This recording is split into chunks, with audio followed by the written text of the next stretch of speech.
This video is a little different. I have a 3D printer in a box here. It's been here for over 6 months, and I have a project for OpenSauce in 10 days that I will need to print a lot of things on, probably about 10 days worth of printing. So I'll be behind before I even start, because it's the end of the day today, 10 days before OpenSauce, and I actually need to have it done before the day of OpenSauce because I'm leaving the day before. So anyway, I don't have time to talk too much. But I did get an Ender 3 S2 or something like that. Ender 3 S1, that's what it is. I'm not a 3D printing guy, but I have had a 3D printer at home for a long time. I do a little bit of CAD, not much. Probably not enough to do the project that I'm going to be working on. But I do finally need a 3D printer here because I need to work on this like 24/7 until I get it done. But why the S1? Because I have an Ender 3 V2 at home, and this is like the upgrade to that. It seems to be a lot the same, but with some of the upgrades that I've done to the one at home. And supposedly it's easier to set up. We'll see how true that is. The one at home took me about 45 minutes with one of my kids. When you have kids, it actually takes longer to do most things. But that's good. You're teaching them how to do things. Anyway, we have instructions. I'm not going to talk that much. I'm just going to kind of let this record, and we'll see where things go. And I might not even post this video. We'll see. One thing I learned at home is, you want to find a place that doesn't have a lot of humidity. My 3D printer at home is in the basement, so filament kind of doesn't do very well down there. I don't have a dehumidifier in the place where I have that. There's some stickers, and who knows what that is. Don't need any of that. So you also need a good surface for your 3D printer, and at home I have a little rolling cart, which is okay. The idea was to make it like a printer, but 3D printers are a little different. They need more stability. You also need a lot of storage for tools and stuff, so I bought this Husky desk. I'll put a link to it in the description, I guess. And it's adjustable height. You pull this out and you can make it go up and down, which is cool. But the main thing I liked was these drawers. I'll be able to put all my 3D print stuff in it, and then I might build a shelf or have a little rolling cabinet or something for filament and other larger things. But anyway, let's start building this thing. They want me to register or something? It wants me to download something. I don't think I'll do that. Installation. Okay, so this is what we need to start working on here. And we'll start pulling things out of here. Looks like, ooh, that's attached. I guess that's a filament detector. When the filament runs out, it can stop the print. That's a nice upgrade I don't have on my Ender 3. Here's some clips. Move all this stuff out of the way. There's a little thing of filament. It's not much, but it's enough for a test print. Maybe I'll use that for the first test print. This looks like the hot end. This is the part that melts the filament. Filament goes in here and goo comes out here, and it squirts the goo in a nice fashion to make 3D printed things. This one does have some upgrades. It has the BL Touch. I don't know if that's what it's still called, but this helps automatic bed leveling. And then it has upgraded fans too, which are good, at least for PLA printing. And I don't know if there's any other features on here that are new. I don't see anything else amazing that's different, but it is, hopefully it'll be a good head. What else do we have? There's a bag full of goodies. I see an SD card, an extra nozzle, some screws, a little putty knife, and some tools. We might need some of those for the assembly. And this is, I guess, the spool holder that goes on top. What else do we have? Oh, here's the screen. So this is different. Actually, I don't know if it's a touch screen or not. Mine is not a touch screen. This would be nice if this is a touch screen, but it has this knob too. It's a spinny knob that clicks. But I do like having the replaceable screen on it. We finished one foam section. I think at this point I need to take this part out. This is the gantry with I guess there's one Z-axis motor on here. I didn't remember when. No, there's two. One and two. So that's another upgrade. Mine only has one Z-axis motor. That should help with stability and going up and down. It's always better to have a little more than less. I'm going to set this to the side over here. And then, how do I get you? This looks like everything else. It's packed very well. I have to say that after many years of Creality making these things, they do pack them up very nicely. Okay. You know, I'm going to put this on the ground, and then we'll put it up that way. Okay. This is already looking a lot easier than my Ender 3 V2 build, because pretty much everything is together already. I don't have to spend as much time putting all these parts together, hopefully. Wants me to put the nozzle on before I put the gantry on. I guess we can do that. I don't want to crush these wires though. Get those out of the way. Oh, another upgrade that's on here is this magnetic print bed. You can take the print off and pop it off a little quicker and easier than the one on my printer. Ow, and that's a strong magnet, so beware of that. Okay, here's the gantry. This goes up here, one of these two ways, probably this way. And let's see, the directions have me with it on this side, like so. And I take the nozzle assembly, whoa, which is right here. So we'll need these two and some screws. Oh, it comes with a little, I think I remember this from the Ender 3 too. It comes with the little snips, which are actually useful. It's good to have a pair of micro flush cutters for filament to nip the end so that there's a little angle so it goes into the extruder a little easier. So it's nice that they include those spring-loaded. And the ones I have at home, they're a few years old now and they're still working fine. So nice to have another one. Here's that little flat blade, I guess for scraping things off. I've never used mine because, I don't know, it seems like why would you want to scratch your surface up? Just let it cool down a bit and then the part usually pops right off. But they included it, so I will keep it.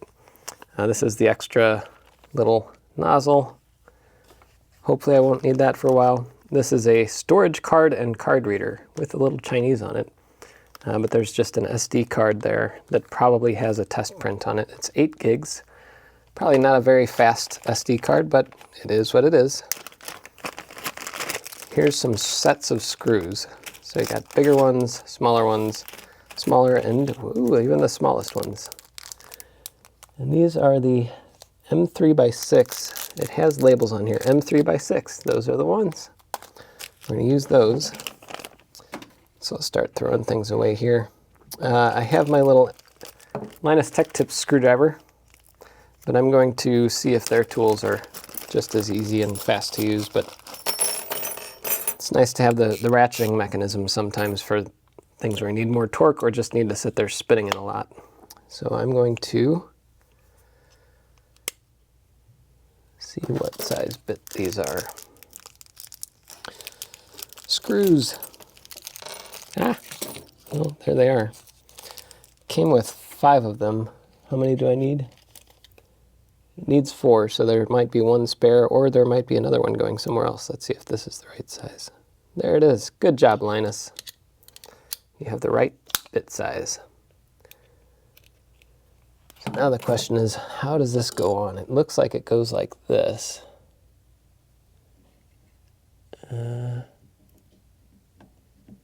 Like that. Okay.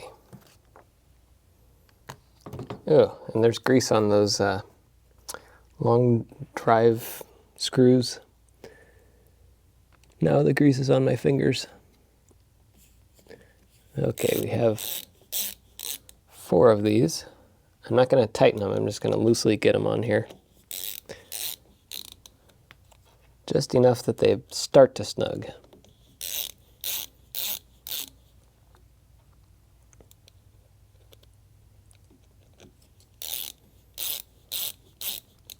So once they're in, you can tighten it up.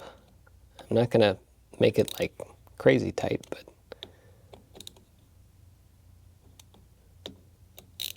enough that it's not going to come off. Clip the wire clamp to the back panel of the Y-axis motor, which would be on this side. wear. There's a little bit of like something stuck on here from the factory. Like that and like this. That sure looks like what it's supposed to do.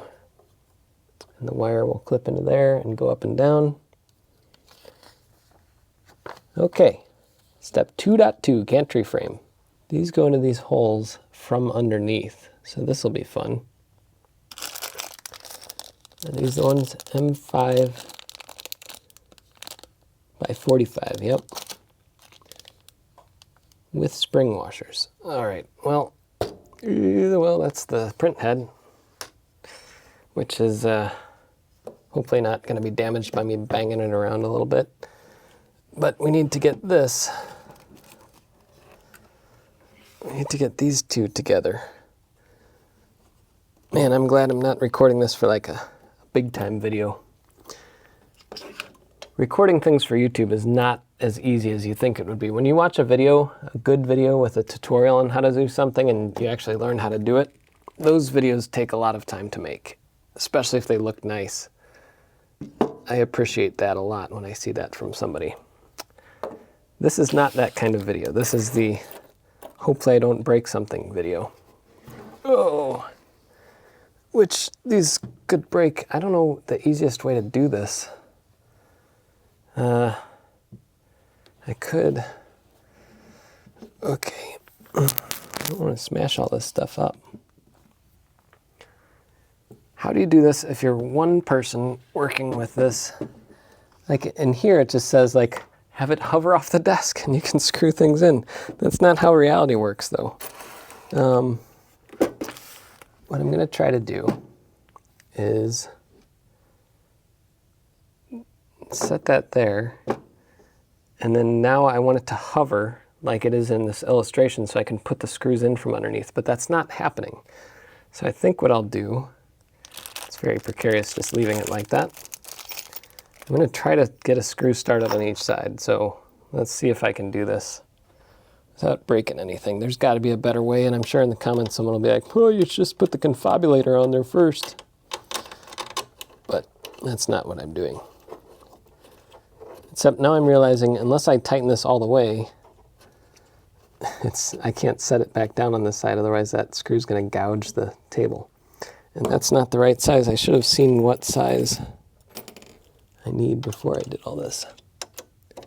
That is the right size. Okay, so I'm going to get one in on this side.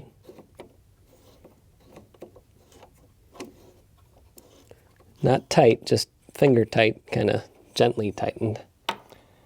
And then I'm going to go to the other side and get one on this side.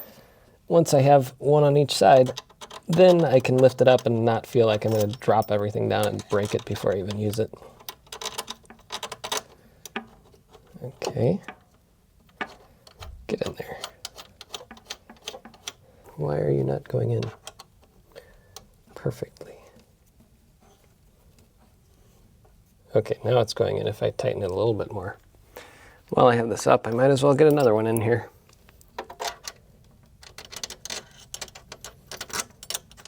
But yeah, we're losing time on this open source project.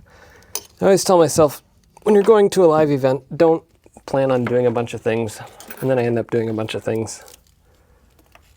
And then sometimes you don't enjoy the live event quite as much that way, but I think I will still find a way.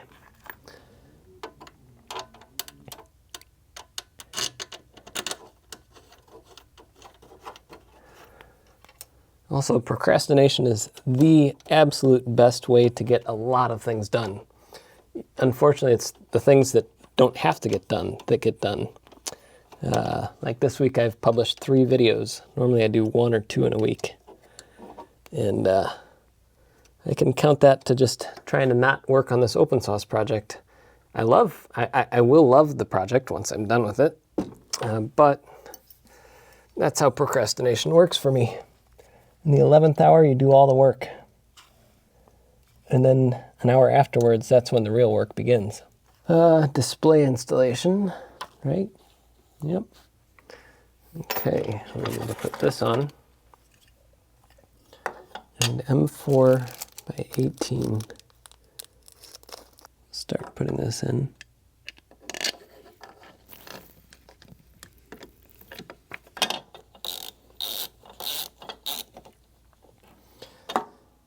Prusa actually contacted me. Joseph, or however you pronounce his name. Sorry, I'm literally eating the microphone right now. Sorry about that if the audio is absolutely horrible. Prusa contacted me. I might be getting one of their printers at some point too. I've always thought about ordering one, but it's like I'm not like a 3D print extraordinaire or anything, and the Ender has worked for me okay. And, you know, I don't 3D print every day or anything. Why is the screw not going in? But I've always been interested in one, but he mentioned like, hey, we'd like to see if you want to try one out at your studio. And so I might be trying one out.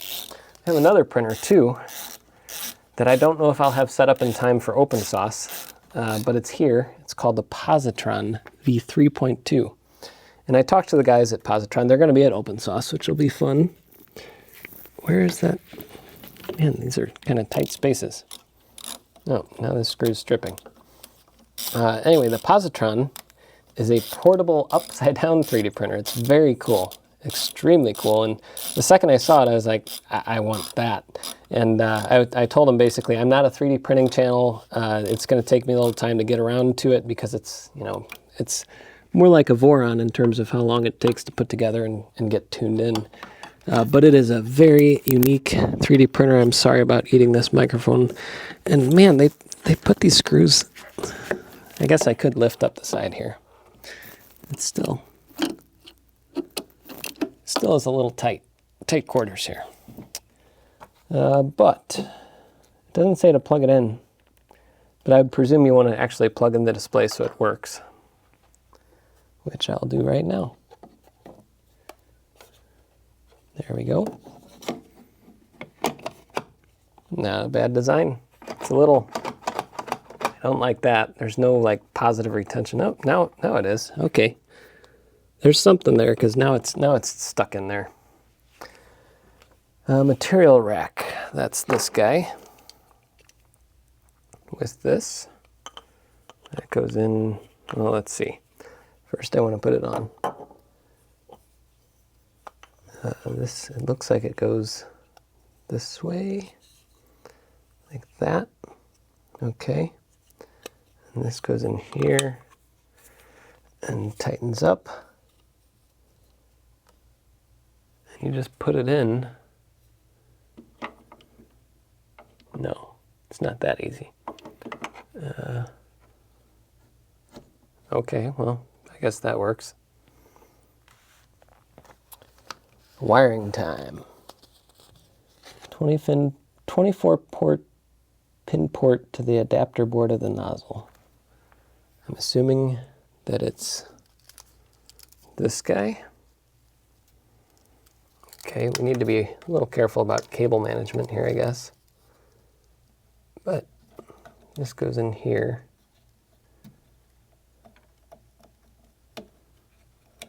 Yeah, get in there. Get. Okay, it's like a RAM slot. Covers it up so it won't pop out.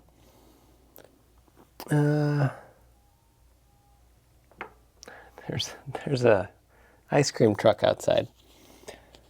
Don't know why there'd be an ice cream truck around here. Connect the 6-pin wires. Okay, I'm just going to try to look at this diagram. We have, this little diagram says, I'm not quite sure what they mean here.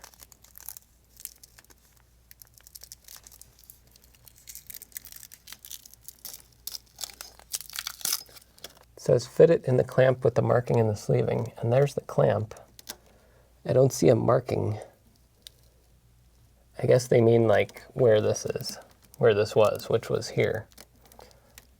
But I don't see exactly how, like that, I guess. And that can work. But now, where's the filament? Oh, right here. Okay, we need this and the filament sensor. That's there. That'll guide. Huh. I should probably move this over just a little bit. Like that. Okay, now it has a little more wiggle room to send the filament into the extruder. Then there's a plug for the motor here. Looks like. Is that right? Yep, there's one. And then there's another plug here. I don't know what this goes to. What do you go to, little plug? Maybe oh, right here. The little, this is, I guess, for the X-axis stop right there. And I'm sure someone's commenting, like, if you think this is hard, which I don't think it's hard, it's just a little bit annoying sometimes, then what are you going to think when you see the positron? Okay, I'm going to tighten up the belts a little bit.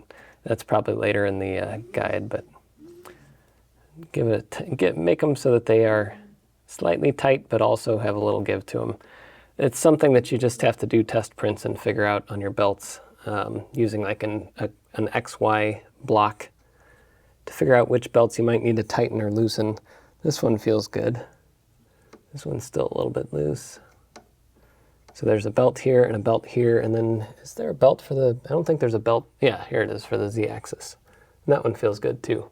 That one is from the factory though. I don't know if there's a way to tension that easily without adjusting the motor mounts. But anyway, we got that on, which is not in the right spot. It says make sure you select the right voltage. Let's see where the power input is on here. Oh, it's a little heavier now. Power, there's power. Where's the switch? Right here. Oh, they cover up the switch. It's kind of hard to see it. Like normally I just see the switch and do it. Right now it is on 230 volts, so that would not be good. I need to set this to 120. I don't see. Oh, there's more plugs. Filament detector.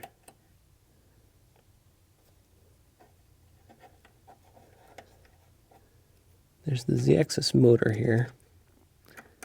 Where's the filament detector wire? Where are you, little wire? Oh, there you are. Ah, it's hiding out there. So yeah, I didn't look at the instruction manual at all for the wiring part, just kind of looking around for where wires are. And I found them all, so that's good. I win. And now there's a little bit of blue tape stuck on the gantry. Get off of there. You can't see it, but I can. Come on, blue tape. We do not want blue tape on our brand new 3D printer, stuck forever.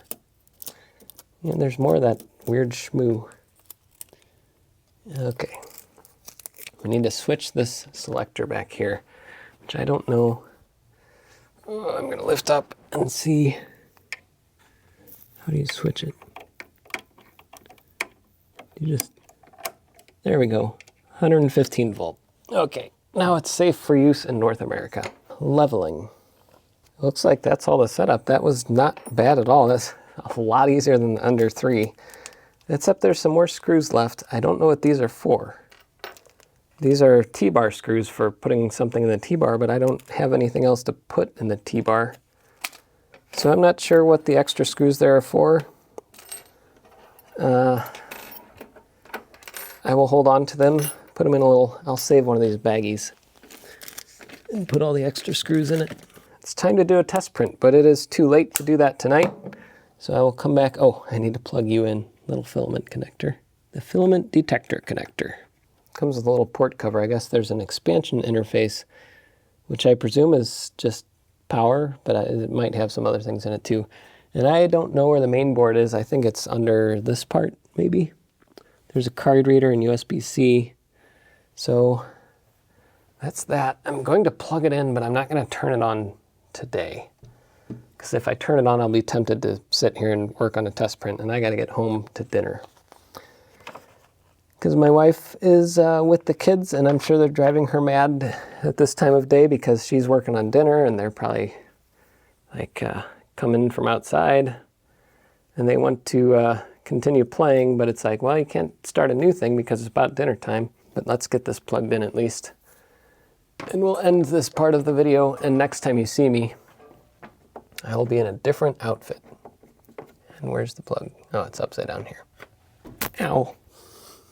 Just hit my head on the bottom of the desk. Not too bad, though. That is it. I'll leave the peel for tomorrow, and we'll get this thing going. We'll level it and start using it. All right, back for day 2, and I have one of these at home, but I didn't have one here, so I ordered another digital caliper, which is invaluable for measuring small things when you're trying to do CAD and 3D printing. So that's nice to have here. I don't know what model this is. It's a Nico or whatever it is.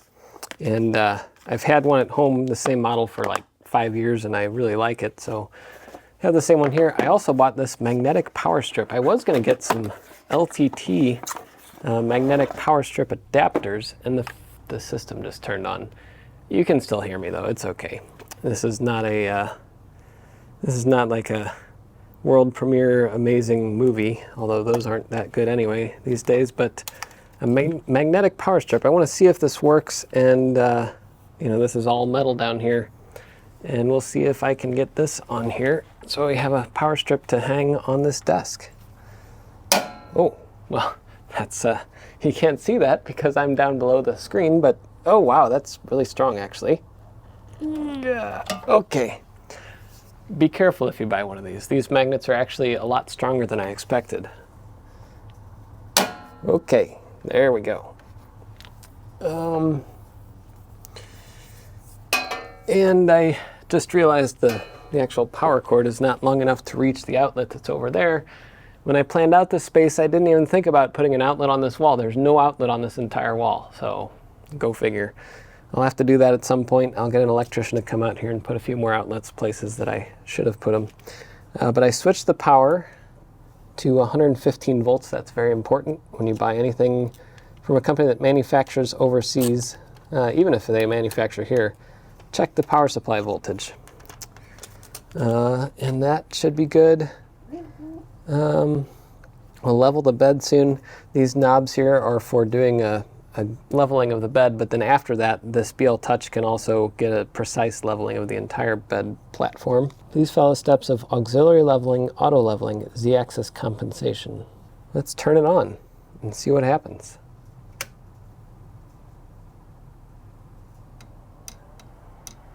Things are turning on, and the interface looks the same as my Ender 3 V2 pretty much. Is it a touchscreen? No, it's so not a touchscreen. I didn't know if it was or not, but let's go to leveling. This is a little newer. Some things are different here. There's a leveling section. Oh, okay. Apparently it just does it. It doesn't even wait for you. So let's see what happens here. This is going to take a little while.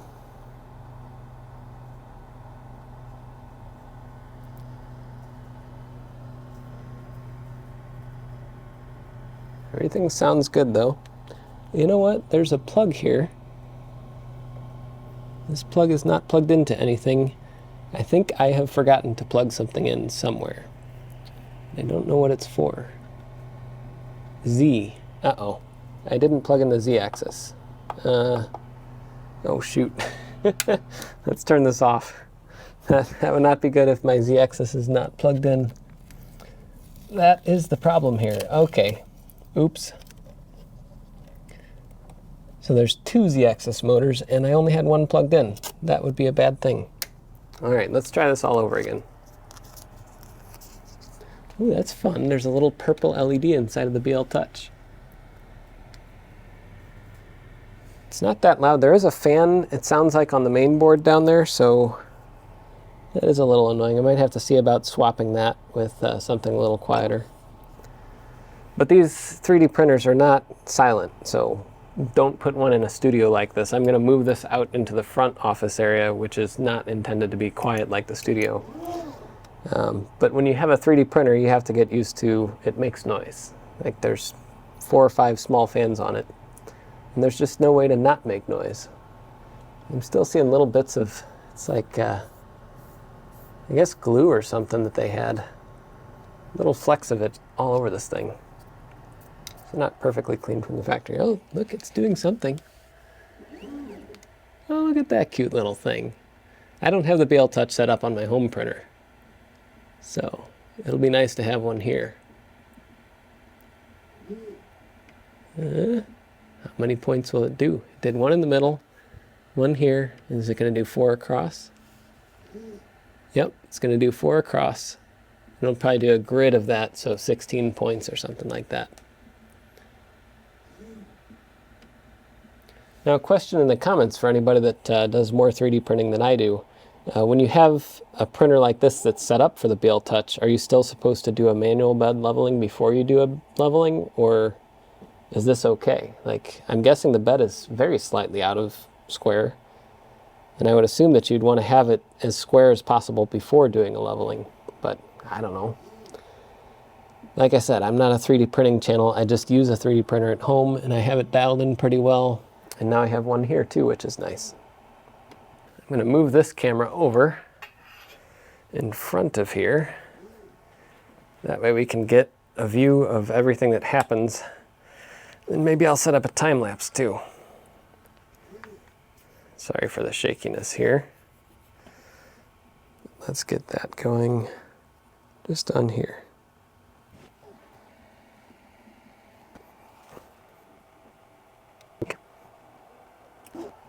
But, okay. Z offset.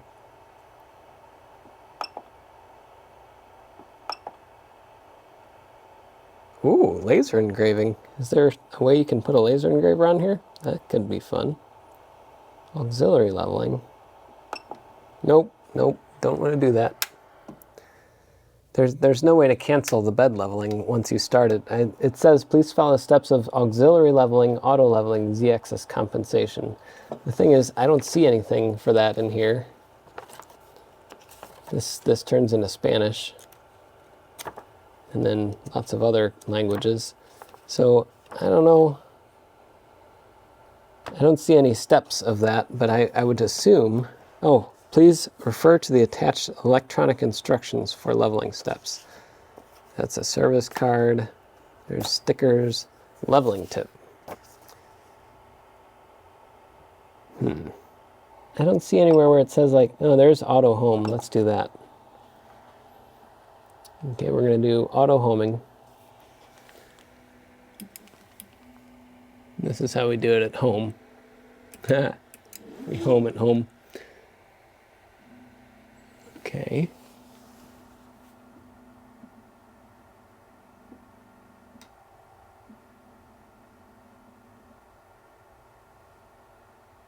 It says it's homed, but it just went back up. I'm going to have to look up instructions here for how to actually do this the right way. Okay, well, I just want to see what happens. So what I'm going to do is I'm going to prepare for PLA. Okay. Once this warms up, I can put some filament in it. I'm going to put this little SD card in and see if they give us a test file. Usually you get something.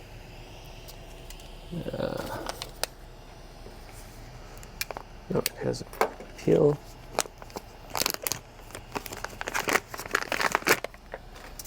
So we're just going to do the fun little janky way. This will go through here. Like that. Whoa, boy. Okay. And then I've never loaded up one of these guys. Is there a certain way you're supposed to do this? That seems like it does something, but I'm not sure. Oh, okay. There we go. Okay, it does have a few things. It has a cat, a rabbit, shake hands, handle, and 1-bit under Z. Let's do the cat. It's the first. Well, we'll do the 1-bit under ZI. I don't know what that is, but let's see what it does.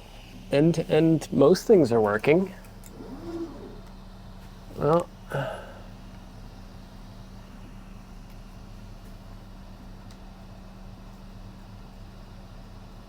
I don't know. Yeah, I think that the offset needs to be set here because it's just squirting out. I mean, on this part, since it's a long stretch, it's working, but it's literally just squirting out into the air there. And that's not how 3D printing works. We got squiggly lines. We're gonna have to stop that one. It's working surprisingly well for what it is, but we're off. Confirm. We're well off where we should be. It'll be all spaghetti. Okay, so the Z offset, I'm gonna home it. It should get us back in the right spot.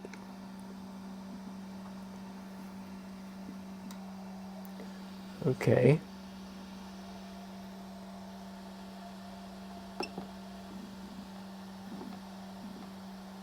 We do minus a millimeter.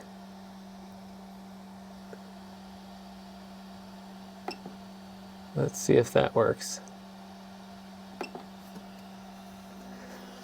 Oh, 3D printing. One mistake and you spend 10 minutes to 10 hours suffering through it. The main issue is, well, now it's touching. It wasn't touching before. Of course, I moved the thing, so I'm going to set this back to 0. Hey, look, that's actually moving it up and down now. I don't understand this thing. I'm going to bring the bed back down a bit.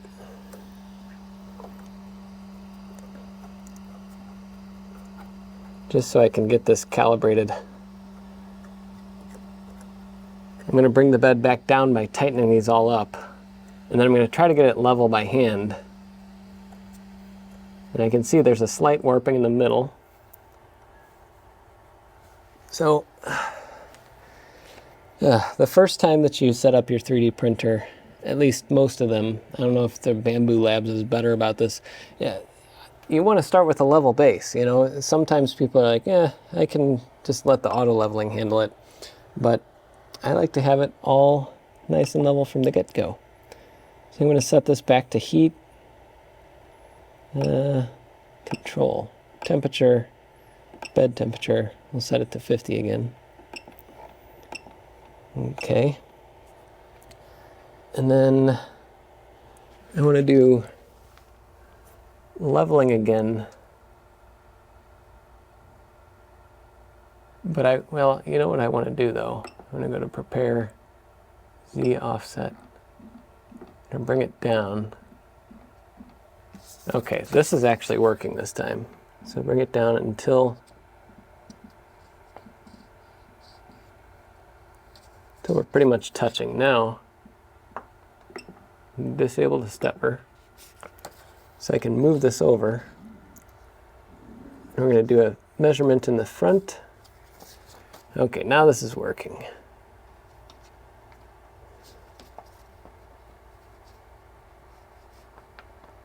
Okay, we're tight there.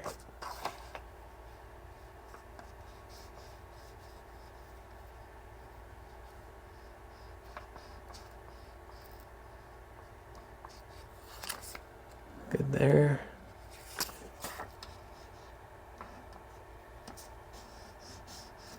Good there.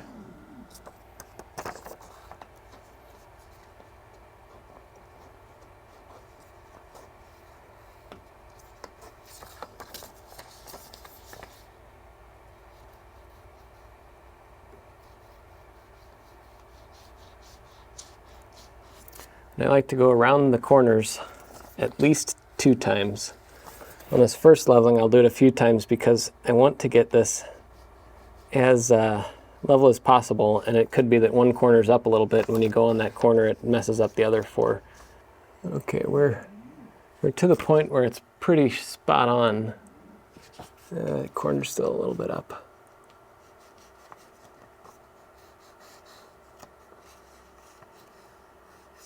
Okay, we're pretty spot on, and if I do the Z offset,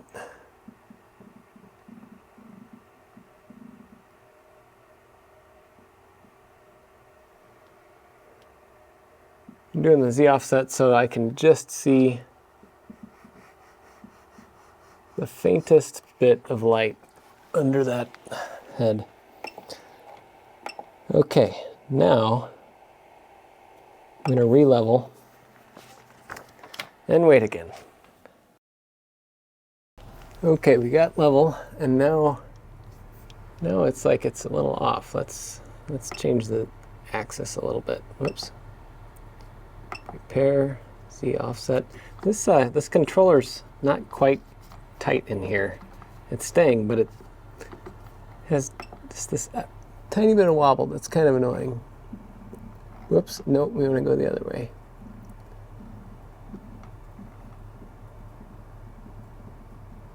Okay, just a little daylight. Let's check that with the paper.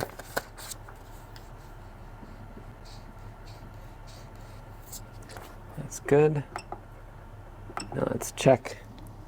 Just manually running it across. This belt's a little tight. Let's loosen it up a little.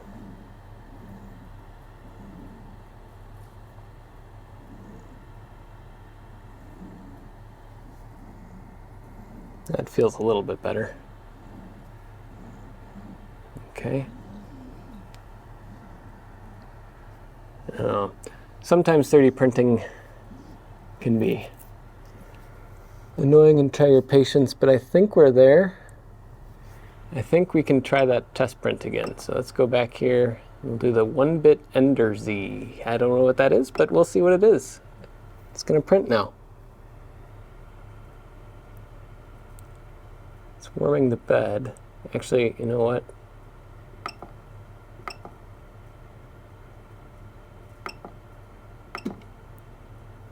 Ugh. It's kind of annoying. I don't need it to park, but it wants to park, so I'll let it park. Okay. It's parked, so now I'm going to start the print. 1-bit Ender ZI. All right, let's see what happens. It's warming up.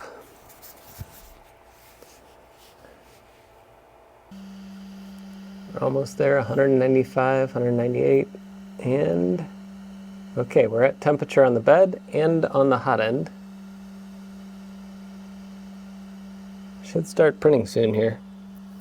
I see some filament coming out the bottom.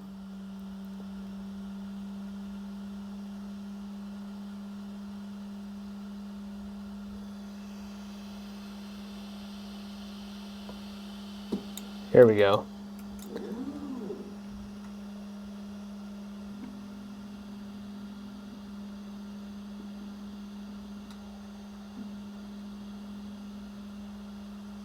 Okay.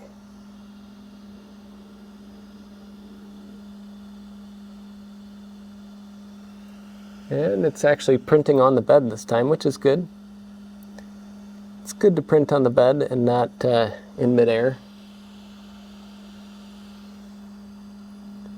It's a little bit up on the front here, but yeah. Okay, we're looking a lot better now. It's staying right over the top surface of the bed.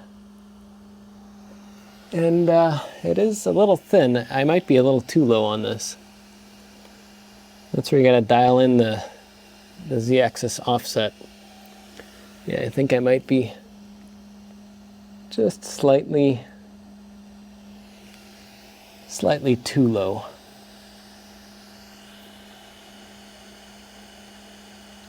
It's doing something with Bitcoin. 1-bit Ender ZI. I don't know what that means, but we'll find out. It looks like it's making the Bitcoin logo, so I don't know why. It's not like you can print Bitcoin on here. But yeah, it's literally, it looks like it's just printing out a Bitcoin, like a physical Bitcoin thing. That's weird to include with your printer in this day and age, but